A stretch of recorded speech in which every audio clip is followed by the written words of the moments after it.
शिकारपुर में शुजरा बिरादरी के ॿिनि धुरनि में हलंदड़ तकरार तां हथियारबंदनि हिक ॼणे खे क़त्ल करे छॾियो आहे। 3 ॼणा ज़ख़्मी थी पिया आहिनि। वधीक तफ़सील आहे असां टेलीफोन लाइन ते मौजूद आहे मेहरान टीवी जो रिपोर्टर महबूब बलोच। जी महबूब, छा तफ़सील आहिनि?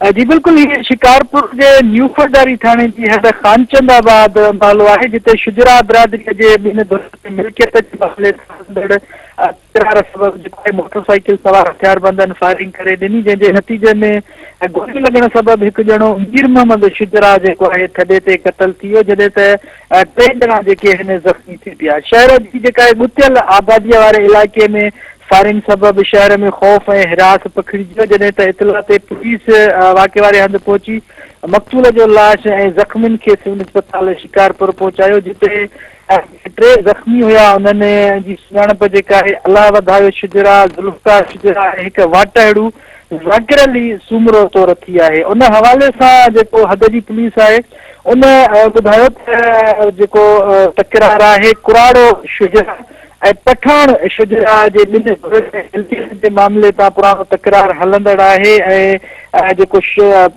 पठान शुजरा वारी धुर आहे उन जेको आहे कुराड़ो शुजरा जी हिकु ॼणो क़त्ल करे छॾियो आहे ऐं हीउ जेको वाक़ियो आहे उहो इन तकरार जो तसलसल आहे। वधीक जेको आहे जांच करे रहिया आहियूं। होॾां मक़तूल जो जेको लाश आहे उहो ज़रूरी कार्रवाई बाद वारसनि हवाले कयो वियो ऐं मक़तूल जो लाश घर पहुचण ते घर में जी महबूब जी मेहरबानी।